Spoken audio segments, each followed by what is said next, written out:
Welcome back to the Morning Blend. Well, this is Janice Matthews. She has 2 granddaughters and a new lease on life. After spinal cord injury, she became paraplegic. 3 years ago, she was forced to move into a nursing home, but now she's living in her own apartment. And Janice thanks the Easter Seals for her independence and improved quality of life. So please welcome Janice along with Robert Glowacki, the CEO of Easter Seals here in Southeast Wisconsin. Thank you both for being here. Thanks for having us. Yeah, I think it's great. You know, people don't know a lot about Easter Seals, so we'll get a little to that in just a minute. You've been around for 80 years.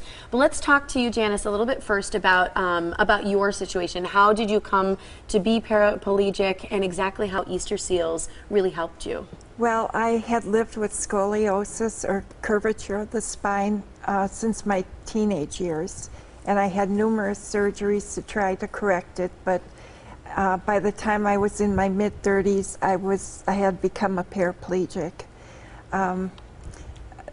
There were many obstacles, as you can imagine. Then when I was in my early 50s, I developed a serious wound infection, and I ended up living in a nursing home for about 18 months. I had lost all hope that I could ever live independently again. But Easter Seals came to my rescue. I have the dream team at Easter Seals, so to speak. They have been enthusiastic, committed, compassionate with me. They wouldn't let my hopes and dreams die of me being able to live on my own again. I think that's such a great story, Janice, and testimonial for Easter Seals, because a lot of people, I don't think, are familiar with the types of services that they provide right here in our community. What specifically did they do for you that allowed you to transition from a place of really not having any hope, thinking that you'd never be independent again, to where you are today? Well, they gave me a lot of emotional support, first of all. And then they stepped in and they helped my family and I find a safe and accessible apartment for me to move into. And then from there it led to them helping me coordinate the medical personnel I would need on a daily basis. I have an aide, a nursing assistant that works for me 58 hours a week. And Ani is not only my helper now, but she's also a dear friend. And then also they helped me acquire all the medical equipment a person in my condition would need, from my wheelchair to the hospital bed, for instance. That's awesome. I can imagine the pressure it takes off you to do all this research and find these things, as well as your family who is helping you, is just such a great service. Oh, I can't explain. Yeah. I mean, just the words that you're using and how I can feel how much you are thankful and grateful for what they've done. And I can imagine that Janice's story is definitely one that's highlighted as your ambassador this year, but also fairly common for a lot of people you work with, that they truly, you change their lives. Yes, we say we open people up to a world of possibilities. Yeah, you're the dream team. The dream team, I'll have to use that.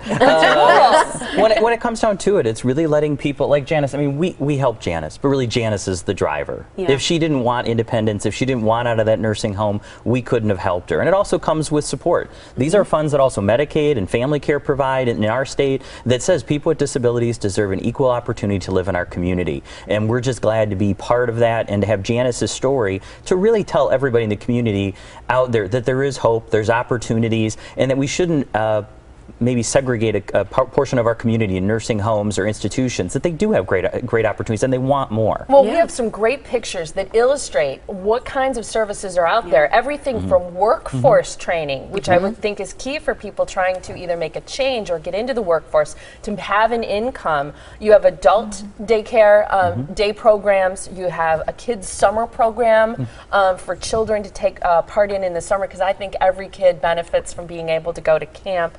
You also have early intervention programs for people with autism. There's also Camp Yellow Ribbon. Yes, Camp Yellow Ribbon is one of our newest initiatives. I think it's about 3 years old, and it began our work with the returning military. And so these are kids whose parents have been deployed, and they get a week of camp in partnership with the Cub Scout camp in Oconomowoc. But the thing about it is, many of these kids, especially those in Wisconsin, there's not a military base. there's not that natural support network. This is the one place where they can get together and talk about what it's like to have a parent gone for 18, 24 months and have to really take over as a co-parent in some instances. One child described having to be strong for a little brother, and she was 10. And so we've expanded our VETS programs to include a nurturing program to help families reconnect after long deployments. And we're also very soon going to announce a new partnership in Waukesha County with Dry Hooch, where veterans can stop into our workforce center, have coffee, talk with other vets about what they've experienced, and if they need help in getting a job, we can help them there too. We know Dry Hooch. Yes, They've we been do. on the show. It's awesome. I people. want to give people information about a great walk that you have coming up to support Easter Seals. Just think about what you can do by supporting this organization. It's a fantastic way to help people like Janice be everything that they can be. And she's just beautiful and independent, which is great. That walk is happening Friday, June 14th. Put it on your calendar. It's part of Polish Fest. It's actually at the Potawatomi stage there. You can register by going to walkwithme.org/Milwaukee, or there's the Easter Seals website. It's eastersealswise.com for more information. It starts at 5 p.m. with registration. There's entertainment, and then the walk along Lake Michigan in Lakeshore State Park starts at 6:30. Thanks to both of you. Congratulations. Thank you for having Yeah, me. congratulations to you. Thank you.